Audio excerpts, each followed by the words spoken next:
ஹல்லேலூயா. கிறிஸ்துவுக்குள் பிரியமானவர்களே, இந்த அருமையான ஓய்வு நாளிலும் தேவ சமூகத்துக்கு வந்த உங்கள் ஒவ்வொருவரையும் இயேசுவின் இணையற்ற நாமத்தினாலே அன்பின் வாழ்த்துக்கள். இந்த ஓய்வு நாளிலும் தேவன் நம்மோடு பேச போற வார்த்தைக்கு முன்பதாக நாம் எல்லோரும் கண்களை மூடி நாம் ஜெபிப்போம். ஸ்தோத்திரம் ஏசப்பா, உம்மை துதிக்கிறோம் ஆண்டவரே. இந்த அருமையான தருணத்திலும் இந்த காலை வேளையில எங்களோடு கூட பேசும்படியா நீர் வந்த கிருபைக்காக நன்றி ஏசப்பா. இந்த வார்த்தைகள் எங்களுக்குள்ளாக ஆண்டவரே பெரிய மாற்றத்தையும் கிரியையும் உண்டாவதாக, கேட்கிறவர்களுக்கு பிரயோஜனம் உண்டாக இந்த நாட்கள் முழுவதும் நீ நடத்த போகிற கிருபைக்காக ஸ்தோத்திரம் ஆண்டவரே. இந்த வார்த்தைக்கு விரோதமாய் எழுந்திருக்கிற எல்லா பிசாசின் தடைகளையும் இயேசுவின் நாமத்தினாலே நான் சபித்து கட்டுகிறேன். அப்பா, கேட்கிறவர்களுக்கு ஆசீர்வாதத்தை தருகிற தேவன் ஆண்டவரே, 100 மறுவதும் ஆண்டவரே ஆசீர்வாதத்தை நீ தர வல்லவராய் இருக்கிறீர் ஆண்டவரே. இந்த வசனத்தை ஆசீர்வதித்து உம்முடைய கரத்தில் ஒப்புக் கொடுக்கிறோம். தொடர்ந்து எங்களை வழி நடத்தும். இயேசுவின் நேற்று நாமத்திலே ஜெபித்து ஒப்புக் கொடுக்கிறேன் ஜீவனுள்ள நல்ல பிதாவே, ஆமென். ஆமென். ஹல்லேலூயா. இயேசு நல்லவர். இந்த நாள் வரைக்கும் கர்த்தர் நம்மை கிருபையாய் நடத்தி கொண்டிருக்கிறார்.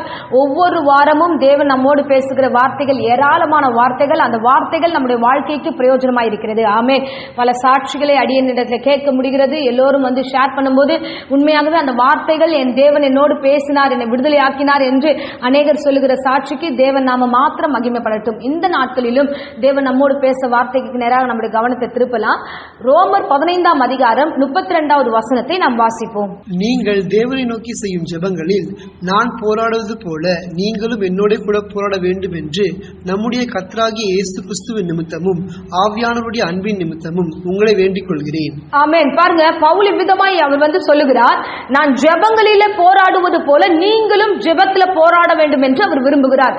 ஏன் பவுல் விதமாய் சொல்லுகிறார்னா, இந்த காலகட்டங்களில் அநேக மோசங்கள், அநேக விதமான பிரச்சனைகள் இந்த தேசத்தில் இருக்கிறது, ஒவ்வொரு வீடுகளில் இருக்கிறது.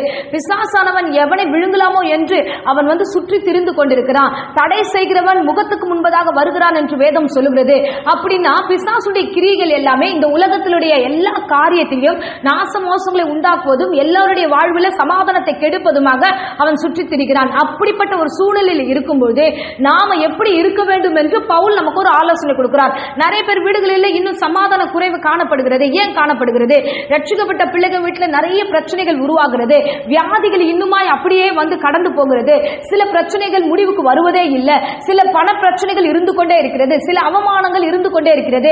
அப்போ நாம என்னன்னா, மரிக்கல, தேவனுக்குள்ளாக இருக்கிறோமே தவிர மற்ற பிரச்சனைகள் நம்மளை சூழ்ந்து கொண்டே இருக்கிறது. இதுக்கு நாம என்ன பண்ண வேண்டும் என்று இந்த வேளையில நம்ம வந்து பவுல் நமக்கு சொல்லிக் கொடுக்கிறார். அவர் நாம என்ன பண்ணணும் அப்படின்னா, நீங்கள் விடாமுயற்சியோடு நீங்கள் போராட வேண்டும். ஒரு பிரச்சனையா, உங்க வீடுகளில பிரச்சனையா, உங்களுடைய தனிப்பட்ட ஆவிக்குரிய வாழ்க்கையில் உங்களுக்கு பிரச்சனையா, இந்த பிரச்சனை நேரங்களில் நான் எப்படி போராடினேனோ அதே போல நீங்களும் போராட வேண்டும் என்று விரும்புகிறார். அல்லேலூயா. ஆவியானவர் தாமே அன்பின் நிமித்தமாக நான் உங்களை வேண்டிக் கொள்கிறேன். ஆவியானவர் உங்களுக்கு உதவி செய்வார். நீங்கள் இன்னும் அதிகமாய் உங்க பிரச்சனைக்காக நீங்கள் போராட வேண்டும். பாருங்க, இந்த காலை வேளையில சொல்லுகிற உங்க பிரச்சனைக்காக மற்றவங்க வந்து போராட முடியாது.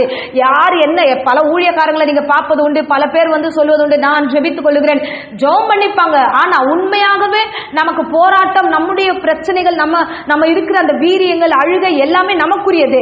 அப்போ நாம ஜெபிக்கிற மாதிரி மற்றவர்கள் நமக்காக ஜெபிப்பார்கள்னா அது சும்மா கதை. அதனால மற்றவங்க சொல்றதை வச்சு அவங்க எனக்காக ஜெபிக்கிறாங்க, இவங்க எனக்காக ஜெபிக்கிறாங்க, அதனால ஓகே என் வீடு நடந்துரும் அப்படின்னு இருக்காதீங்க. இன்னைக்கு காலை வேளையில தேவன் சொல்லுகிற வார்த்தை என்ன தெரியுமா? நீங்கள் போராட வேண்டும். உனக்காக நீ போராட வேண்டும். உங்கள் வீடுகளுக்காக நீங்க போராட வேண்டும். உங்க பிரச்சனைகளுக்காக நீங்க போராட வேண்டும். உங்கள் கஷ்டங்களுக்காக நீங்கள் போராட வேண்டும் என்று பவுல் இந்த காலை வேளையில சொல்லுகிறார். அல்லேலூயா. என் தேவன் உங்க போராட்டத்தை அவர் கேட்பார். அவர் உங்கள் போராட்டங்களில் உங்களுக்கு பதிலை தருவார். நீங்கள் தொழுது கொள்ளும் போதெல்லாம், நீங்கள் ஜெபிக்கும் போதெல்லாம் அவர் வருவார். நீங்கள் தான் அதை முன்னெடுத்து நடத்த வேண்டும். வசனம் சொல்லுகிறது, எரேமியா 29ஆம் அதிகாரம் 12ஆம் வசனத்துல நம்ம வாசிக்கிறோம். அப்பொழுது நீங்கள் கூடி வந்து என்னை தொழுது கொண்டு என்னை நோக்கி விண்ணப்பம் பண்ணுவீர்கள், நான் உங்களுக்கு செவி கொடுப்பேன். ஆமென். ஹல்லேலூயா. கர்த்தர் தெளிவாய் சொல்லுகிறார், நீங்க கூடி வாங்க, உங்க பிரச்சனைகளை கொண்டு எடுத்துக்கிட்டு நீங்க வாங்க. நீங்கள் கூடி வந்து ஜெபிக்கும் பொழுதெல்லாம் நான் உங்களுக்கு செவி கொடுப்பேன். ஹல்லேலூயா. அதுதான் சங்கீதத்தில் நம்ம வாசிக்கிறோம். 91ஆம் சங்கீதம் 15வது வசனத்துல, உங்களுக்கு ஆபத்து நேரிடும் பொழுது நீங்கள் என்னை தேடும் பொழுதெல்லாம் நான் உங்களுக்கு மறு உத்தரவு அருளச் செய்வேன் என்று வாசிப்போம். அவன் என்னை நோக்கி கூப்பிடுவான், நான் அவனுக்கு மறு உத்தரவு அருளச் செய்வேன். ஆபத்தில் நானே அவனோடு இருந்து அவனை தப்புவித்து அவனை கனப்படுத்துவேன். ஆமென், ஹல்லேலூயா. நான் உன் கூட இருந்து உன் ஆபத்துல இருந்து தப்புவித்து உன்னை வழி நடத்துவேன். நீ கூப்பிட்டா போதும், நீ தொழுது கொண்டால் போதும், நீ தேவனை நோக்கி அமர்ந்து போராடினால் போதும். ஒரு தீர்மானம் எடுங்க. உங்களுடைய தீர்மானங்களை கர்த்தர் ஆசீர்வதிக்க வல்லவராய் இருக்கிறார். ஹல்லேலூயா. போராட வேண்டிய ஒரு கட்டத்துல இருக்கும்போது நம்ம போராடாம நிர்விசாரமா இருக்கக்கூடாது. ஆமென். பாருங்க, நிற்கிறேன் என்கிறவன் விழாதபடி எச்சரிக்கையா இருக்க கடவன் என்று வேதம் சொல்லுகிறது. ஏன்னா எல்லாம் இருக்கு, ஓகே பரவாயில்லன்னு தள்ளிக்கிட்டு போக முடியாது. இன்னும் ரொம்ப காலம் நம்ம பிரச்சனைகளோடு கூட வாழ முடியாது. பிரச்சனைக்கு முடிவு வேண்டும். பிரச்சனைகளை மேற்கொள்ளுகிற ஒரு சக்தி நமக்கு தேவை. பாருங்க, பழைய ஏற்பாட்டு காலத்துல அநேக பரிசுத்தவான்கள் போராடி ஜெயம் பெற்றார்கள். நிறைய காரியங்கள் தடை வரும்பொழுதெல்லாம், அவங்க வாழ்க்கை குறித்து பயம் வரும்போதெல்லாம் அவர்கள் போராடி ஜெபித்தார்கள், போராடி ஜெயமும் பெற்றுக் கொண்டார்கள். உங்களுடைய விடாமுயற்சி, உங்கள் தேவனை நோக்கி ஆண்டவரே நீர் என்னை ஆசீர்வதித்தால் வழிய உங்களை விடுவதில் என்று போராடுங்க. ஏன்னா ஒரு விஷயம் புரிஞ்சுக்கங்க, உங்களுடைய அவமானங்களும் உங்களுடைய கஷ்டங்களும் அது உங்களுக்குரியது. 4 பேருக்கு முன்பதாக தலை குனிற ஒரு சூழ்நிலை வருகிறதுன்னா நாம ஒரு இருட்டறையில உட்கார்ந்து தலை குனிந்து ஜெபித்தா தப்பு கிடையாது, போராடினா தப்பு கிடையாது, தேவ சமூகத்தில் அழுதா தப்பு கிடையாது. நீங்கள் அழுது ஜெபித்து தனிமையில போராடும் போது என் கர்த்தர் உங்கள் விண்ணப்பத்துக்கு பதில் கொடுப்பார், உங்களுடைய விண்ணப்பத்துக்கு செவி சாய்ப்பார். நீங்கள் தொழுது கொள்ளும் போதெல்லாம் கர்த்தர் தேடி வர வல்லவராய் இருக்கிறார். அல்லேலூயா. என் கர்த்தர் ரொம்ப நல்லவர். பாருங்க, ஆதி ஆகமத்துல நம்ம ஒரு சம்பவத்தை வாசிக்கிறோம். யாக்கோபை குறித்து நம்ம வாசிக்கிறோம். யாக்கோபு தனித்து தேவனோடு கூட அவன் போராடி கொண்டிருக்கிறான். ஆண்டவரே எனக்கு பயமா இருக்கு, என்னை நீங்க ஆசீர்வதிக்கணும், என்னை ஆசீர்வதிக்கலன்னா என்ன, என்னால போக முடியாது ஆண்டவரே. ஏன் இந்த பயம் அவருக்கு வருகிறதுன்னா, தன்னுடைய சகோதரனை அவன் ஏமாற்றிட்டு போகிறான். திரும்பி வரும்போது அந்த சகோதரன் தன்னை கொன்று போடுவான் என்று அவன் பயப்படுகிறான். வேதத்துல நம்ம வாசிக்கிறோம், ஆதியாகமம் 32ஆம் அதிகாரம் 11வது வசனத்துல வாசிக்கிறோம், என் சகோதரனாகிய ஏசாவின் கைக்கு என்னை தப்புவியும், அவன் வந்து என்னையும் பிள்ளைகளையும் தாய்மார்களையும் முறியடிப்பான் என்று அவனுக்கு நான் பயந்திருக்கிறேன். தன் கூட பிறந்த சகோதரனுக்காக அவன் பயந்திருக்கிறான். இந்த பயத்தின் நிமித்தமாகவே அவன் லைஃப் அப்படியே போயிடலாம், சரி பரவாயில்ல எதிர்கொண்டு எதுனாலும் பார்த்துக்கலாம் அப்படின்னு அவன் கடந்து போகல. அவன் பயந்ததுனாலவே தேவனோடு வருகிறான். அல்லேலூயா. இன்னைக்கு நம்முடைய வாழ்க்கையில நிறைய பயங்கள் இருக்கிறது, நிறைய பிரச்சனைகளை பார்த்து நாம பயப்படுறோம். சோ இந்த பிரசங்கத்தை கேட்கிற அருமையானவர்களே, நீங்களும் சில காரியங்களை குறித்து பயப்படுகிறீர்கள். சோ பயம் வந்த உடனே நம்ம என்ன பண்ணணும் அப்படின்னா, அந்த பயத்தை மேற்கொள்வதற்கு தொடர்ந்து தேவனோடு கூட போராட வேண்டும். அல்லேலூயா. ஆண்டவரே நீர் ஆசீர்வதித்தால் வழியே நம்ம போக விட மாட்டோம் ஆண்டவரே, ஆண்டவரோடு போராடணும். யாக்கோபு போராடினார். யாக்கோபு போராடி தேவன் கிட்ட இருந்து ஆசீர்வாதங்களை பெற்றுக்கொண்டார். அவன் சொல்றான், ஆண்டவரே நீர் என்னை ஆசீர்வதித்தால் வழியே உங்க போக விட மாட்டோம் ஆண்டவரே, இந்த பயத்திலிருந்து என்னை விடுதலை ஆக்குங்க, நான் போய் என் சகோதரனை பார்க்கணும், நான் எப்படி போய் பார்க்க முடியும், உங்களுடைய ஆசீர்வாதம் இருந்தாதான் நான் இதுல ஜெயிக்க முடியும் என்று அவன் அறிந்திருந்தான். வசனத்துல நம்ம வாசிக்கிறோம், 32:26 வாசிக்கிறோம், அவர் நான் போகட்டும் பொழுது விடுகிறது என்றார். அதற்கு அவன், நீர் என்னை ஆசீர்வதித்தால் ஒழிய உம்மை போக விடேன் என்றான். பாருங்க, இந்த பயத்துல அவ்வளவு தெளிவான ஒரு வார்த்தையோடு அவன் போராடி ஜெபிக்கிறான். இந்த வார்த்தை கர்த்தர் உங்களிடத்துல எதிர்பார்க்கிறார். ஏதோ கேஷுவலா நடக்கிறது நடக்கட்டும், இல்ல அப்படி இருக்காதீங்க. பிசாசுக்கு இடம் கொடுக்காதீங்க, பிசாச உள்ள அனுப்பாதீங்க, நிர்விசாரத்தின் ஆவிக்குள்ளாக கடந்து போகாதீங்க. பிரச்சனை பெருசா இருக்கிறது. இன்னைக்கு இந்த பிரச்சனையை நம்ம கையில எடுக்கல, இன்னைக்கு நம்முடைய வீட்டின் காரியங்கள் தொழிலின் காரியத்தை நம்ம கையில எடுக்கலன்னா கண்டிப்பா பிசாசானவன் இந்த வேளையில எல்லாத்தையும் நிர்மூலமாக்கி போடுவான். சோ நீங்க என்ன பண்ணணும், யாக்கோபு எப்படி ஜெபித்தானோ போராடி தேவனோடு கூட போராட வேண்டும். நீங்க மனுஷனோடு போராட வேண்டிய அவசியம் நமக்கு இல்ல. பாருங்க, நம்ம எப்ப பார்த்தாலும் மனுஷனோடவே போராடுறோம். நம்மளோட பெரிய வசதி படைத்தவங்களா இருக்கட்டும், நம்மளோட அறிவாளிகளா இருக்கட்டும், நம்மளோட பெரிய ஆட்களை பார்த்து நம்ம பயந்து போய் அவங்களோட எப்படின்றது போராட்டத்திலே தான் நம்ம வாழ்ந்துகிட்டு இருக்கிறோம். அவங்களோட பேசுறதுக்கு ரெடி ஆகிறோம், அவங்களுடைய காரியங்களை செயல்பட ரெடியா இருக்கிறோம். ஆனா நம்ம தேவனோடு உட்கார்ந்து ஜெபம் பண்ணி ஆசீர்வாதத்தை பெற்றுக்கொண்டு அவர்களை ஈஸியா டேக்கிள் பண்ணலாம்ன்ற அறிவு ஞானம் நமக்கு இல்லாமல் போயிடுச்சு. அல்லேலூயா. அருமையானவர்களே, யாக்கோபு நமக்கு ஒரு பாடத்தை இந்த காலை வேளையில கற்றுக் கொடுக்கிறான். பிரச்சனை பண்ணதும் சூழ்நிலைகள் எல்லாம் விரோதமாய் மாற்றினது யாக்கோபு தான். ஆனாலும் தான் பண்ண தவறை அவன் அறிந்திருந்தோம். மறுபடியும் நான் போய் எங்க அண்ணனை மீட் பண்ணும் பொழுது நான் எப்படி மீட் பண்ணுவேன்? சோ நான் பலவீனமானவன், நான் தப்பானவன், என்னுடைய விஷயம் சரியில்லை, ஆனா நான் போய் மீட் பண்ண முடியாது. என்னை நீங்க ஆசீர்வதிச்சீங்கன்னா என் சூழ்நிலைகள் எல்லாம் மாறும் என்று அவன் ஆவிக்குரிய வாழ்க்கையில ஸ்திரமுள்ளவனாக தேவனோடு கூட ஐக்கியம் உள்ளவனாக அவன் காணப்பட்டான். கர்த்தர் அவனை ஆசீர்வதித்தார், அவனுடைய பெயரை மாற்றினார், யாக்கோப் என்ற பெயரை இஸ்ரவேல் என்று மாற்றினார். கர்த்தர் அவனை ஆசீர்வதித்து அனுப்பினார். அல்லேலூயா. இந்த நாட்களில இந்த விதமான போராட்டமான ஜெபம் வேண்டும் என்று பவுல் விரும்புகிறார். ஆமென். அல்லேலூயா. இன்னொரு காரியத்தை வேதாகமத்தில் நம்ம வாசிக்கிறோம், தானியேலை குறித்து வாசிக்கிறோம். தானியேலும் அப்படிதான், தேவன் தனக்கு ஒரு வெளிப்பாடை கொடுக்கிறார். வெளிப்பாடு வந்த உடனே ஒரு காரியம், இந்த உலகத்தினுடைய காரியங்களை குறித்து வெளிப்பாடு வந்த உடனே அவன் துக்கிக்கிறான். அவனை குறித்து வேதம் சொல்லுகிறது. தானியேல் புத்தகம் 10ஆம் அதிகாரம் 2வது வசனத்துல நம்ம வாசிக்கிறோம். அந்த நாட்களில் தானியேலாகிய நான் 3 வாரம் முழுவதும் துக்கித்துக் கொண்டிருந்தேன். அந்த 3 வாரங்களாகிய நாட்கள் நிறைவேறும் மட்டும் ருசிகரமான அப்பத்தை நான் புசிக்கவும் இல்லை, இறைச்சியும் திராட்சரசமும் என் வாய்க்குள் போகவும் இல்லை, நான் பரிமள தைலம் பூசிக்கொள்ளவும் இல்லை. ஆமென். ஹல்லேலூயா. பாருங்க, தானியேலுடைய காரியத்துல தேவன் வெளிப்பாடு கொடுத்ததுமே அந்த வெளிப்பாடுடைய காரியத்தை புரிந்து கொண்டு, ஆண்டவரே இது எனக்கு ரொம்ப துக்கமா இருக்கு, இந்த வெளிப்பாடை பெற்றுக் கொண்டிருக்கிறேன், என்னால இதை மேற்கொள்ள முடியல, இதை எப்படி ஆண்டவரே நீங்க நடத்த போறீங்கன்னு பயத்து நிமித்தமாக அவன் 3 வார காலமும் உபவாசிக்கிறான். தன்னுடைய சரீரத்தின் முழுவதுமாக எல்லா பலவீனமான சூழ்நிலையிலும் தன்னுடைய காரியங்களை அவன் தேவனுக்கு முன்பதாக தெரியப்படுத்துகிறான். அந்த வசனத்துல வாசிக்கிறோம் பாருங்க, அவன் ருசிகரமான பதார்த்தங்களை அவன் எடுக்கல, அவன் திராட்சரசத்தை எடுக்கல, பரிமள தைலத்தை எடுக்கல, அவன் தன்னை ஒடுக்குகிறான், தன்னை ஒப்பு கொடுக்கிறான். அல்லேலூயா. எத்தனை பேர் இந்த மாதிரியான காரியங்களை நம்ம இருக்கிறோம், எத்தனை பேர் பிரச்சனைகள் இருக்கிறது, நாம் இது எல்லாத்தையும் ஒதுக்கி உபவாசம் வைத்து தேவ சமூகத்தில் உட்கார்ந்து போராடுவோமே என்ற உணர்வு நமக்கு இல்லாமல் போகிறது. அல்லேலூயா. அருமையானவர்களே, தேவன் நமக்கு ஒரு பெரிய வெளிப்பாடை கொடுக்கிறார். ஆண்டவர் ஒரு வெளிப்பாடின் காரியத்தை வெளிப்படுத்த விரும்புகிறார். தேவன் உங்களிடத்தில் பேசுகிற வார்த்தையில நீங்கள் தேவ சமூகத்தில் உறுதியா இருக்க வேண்டும். அல்லேலூயா. தானியேல் உறுதியா இருந்தான். தானியேல் அந்த விஷயம் கேள்விப்பட்ட உடனே, துக்ககரமான காரியமா இருக்கிறது என்று கேள்விப்பட்ட உடனே தன்னை ஒடுக்குகிறான். ஆமென். நாம் எந்த அளவுக்கு ஒடுக்குகிறோம், எந்த அளவுக்கு நம்ம வீட்டுக்காக நம்ம போராடுகிறோம், எந்த அளவுக்கு நம்முடைய வீட்டுக்காக நம்ம உபவாசம் வைத்து ஜெபிக்கிறோம். கொஞ்சம் யோசிச்சு பாருங்க.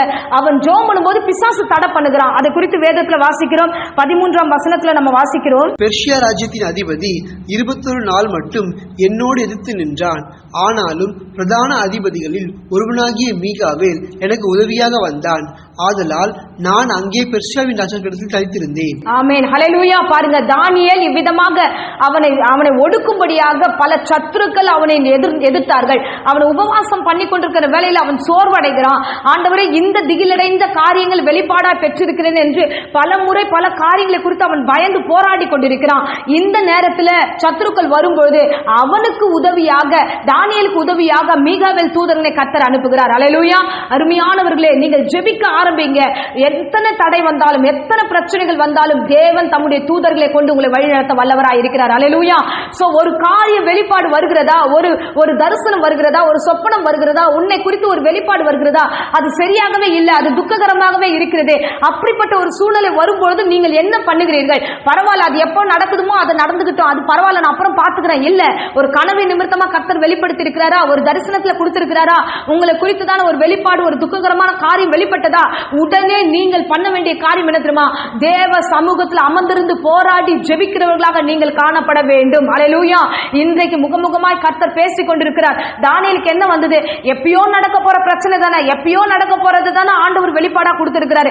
அவன் காலகட்டத்தில் அது நடக்க போறது கிடையாது, எப்பயோ வருங்காலம். இந்த காலகட்டத்தை குறித்து 2000 ஆண்டுகளுக்கு முன்பதாக தேவன் வெளிப்பாடு கொடுத்தார். அதுக்கு ஏன் அவர் அப்ப துக்கித்து 21 நாள் உபவாசம் வைத்து தேவ சமூகத்தில் போராட வேண்டும்?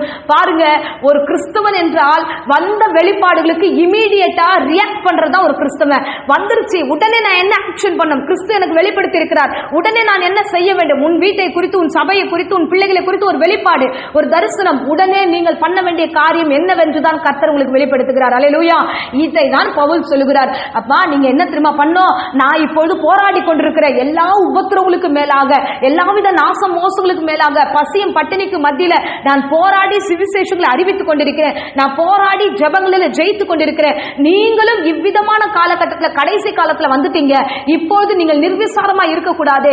நீங்கள் ஜெபங்களிலே போராடுங்கள். யாருக்காக? உங்களுக்காக போராடுங்க, உங்க வீட்டுக்காக போராடுங்க, உங்க தேசத்துக்காக போராடுங்க. பாருங்க, இந்த காலகட்டத்தில் இயேசு கிறிஸ்து இந்த நாட்களில் இருந்திருந்தா இந்த சம்பவங்களை குறித்து அவர் எப்படி ஹேண்டில் பண்ணியிருப்பாரு? ஆண்டவராகிய இயேசு கிறிஸ்து தானே நமக்குள்ள இருக்கிறாரு. இப்ப நமக்குள்ள இருக்கிற ஆவியானவர் என்ன செய்வார்? தொடர்ந்து ஜெபிக்கிறவராக நம்மை நடத்துவார். ஆனா இன்னைக்கு ஆவியானவருக்குள்ளாக நம்ம கடந்து கடந்து போகல, எல்லாத்தையும் நம்ம விட்டுட்டோம். இன்னைக்கு எந்த வெளிப்பாடு வந்தாலும் அதை மேற்கொண்டு போகிற மாம்ச கிரியைகள் அதிகமாயிடுச்சு. அதுக்கு தான் பவுல் போராடுகிறார். அப்பா, நீ போராடுறது போராட்டமே இல்ல, நீ எங்களை போல போராட வேண்டும், எல்லாவற்றையும் எதிர்த்து போராட வேண்டும். என்ன பசியோ நாச மோசமோ எந்த காரியமோ என்னவானாலும் சரி, எல்லாவற்றையும் எதிர்த்து கொண்டு நீங்கள் உங்கள் வீடுகளுக்காக போராடுங்க. பிசாசு தடுப்பான், அப்படிதான் தடுக்க வருவான். சில வார்த்தைகளை கொடுப்பான், நீ ஏன் வாழணும்ன்ற கேள்வியெல்லாம் கேட்பான், நீ கிறிஸ்துக்குள்ள எதுக்கு நிற்கிறது என்று கேட்பான். அதை எல்லாம் உடைத்து எரிந்து நீ போராடி இருட்டில் உட்கார்ந்து ஜெபித்து பாருங்க, கர்த்தர் உங்களுக்கு பெரிய காரியங்களை செய்வார். பாருங்க, இயேசு கிறிஸ்து குறித்து ஒரே ஒரு வசனத்தை குறித்து நம்ம வாசிக்கிறோம். எபிரேயர்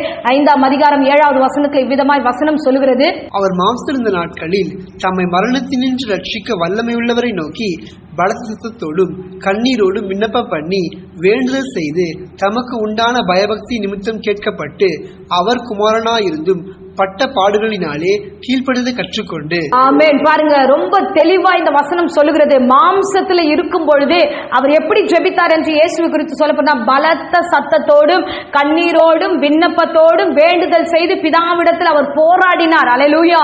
அருமையான பிள்ளைகளே, இயேசு கிறிஸ்துவை தன்னை இந்த மாம்சத்தில் இருக்கும் பொழுது எப்படி வெளிப்படுத்த வேண்டும் என்பதை நமக்கு கற்றுக் கொடுத்திருக்கிறார். இயேசுவே இறங்கி கண்ணீரோடு போராடினார், இயேசுவே இறங்கி விண்ணப்பம் பண்ணினார், இயேசுவே இறங்கி போராடினார், வேண்டுதல் செய்தார் என்று வேதம் நமக்கு கற்றுக் கொடுக்கிறது அல்லவா? ஹல்லேலூயா. இன்றைக்கு நாம் எப்படி இருக்கிறோம்? இன்றைக்கு நீங்கள் எப்படி இருக்கிறீர்கள்? தேவன் உங்களிடத்தில் வெளிப்பாடை கொடுக்கிறார். போராட வேண்டிய நாட்களில போராட வேண்டும், தேவனுடைய சமூகத்தில் ஜெபிக்க வேண்டிய நேரத்தில் ஜெபிக்கணும், கண்ணீரோடு விதைக்க வேண்டிய நேரத்தில் விதைக்கணும்.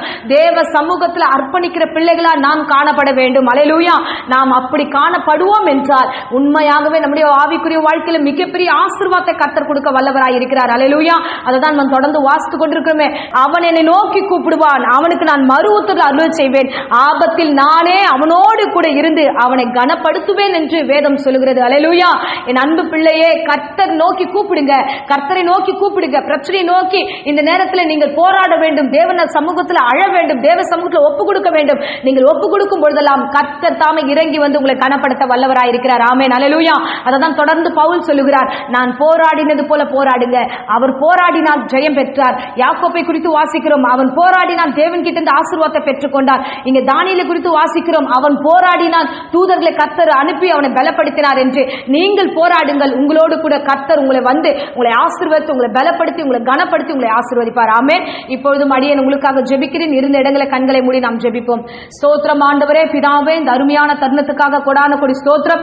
என் பிள்ளைகளிடத்தில் இந்த காலை வேளை நீர் பேசின வேத வசனத்துக்காக ஸ்தோத்திரம் ஆண்டவரே. பிசாசானவன் கெர்ச்சிக்கிற சிங்கம் போல எவனை விழுங்கலாமோ என்று வகை தேடி ஆண்டவரே சமாதானத்தை கெடுத்துக் கொண்டிருக்கிறான். எல்லா இடங்களிலும் ஆண்டவரே ஏசப்பா நீர் இறங்கி வந்து ஆண்டவரே ஒவ்வொருவரையும் ஆண்டவரே அப்பா நீர் காப்பாற்றும்படியா ஒப்பு கொடுக்கிறோம் ராஜா.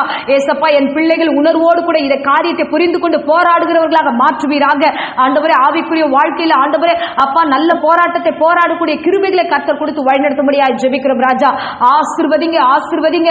யாரெல்லாம் இன்று முதல் ஒரு தீர்மானம் எடுக்கிறார்களோ, இன்று முதல் ஆண்டவரே நான் உபவாசிக்கிறேன், இன்று முதல் என் வீட்டிற்காக நான் போராடுகிறேன் என்று யாரெல்லாம் எழுந்து நிற்கிறார்களோ அவர்களுக்கு எல்லோருக்கும் தூதர்களை கட்டளையிட்டு பலப்படுத்தி அவர்களை பாதுகாத்து நீர் வழி நடத்துவீராக.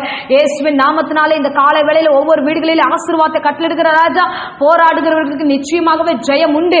ஆண்டவரே, நீ ஜெயத்தை தர வல்லவராய் இருக்கிறீர், நான் கனப்படுத்துவேன் என்று வாக்கு கொடுத்திருக்கிறேன். அதன்படியே எல்லா காரியத்தையும் விலக்கி காப்பாற்றி வழி நடத்தும் ஆசீர்வதியும். விசேஷமா இந்த வேளையில வியாதியோடு பலவீனத்தோடு யாராகிலும் போராடி கொண்டிருந்தா எல்லா ஜுரமும் வியாதியும் பலவீனம் நீங்கி போகட்டும். மனவியாதிகளை நீக்கி போடுங்க.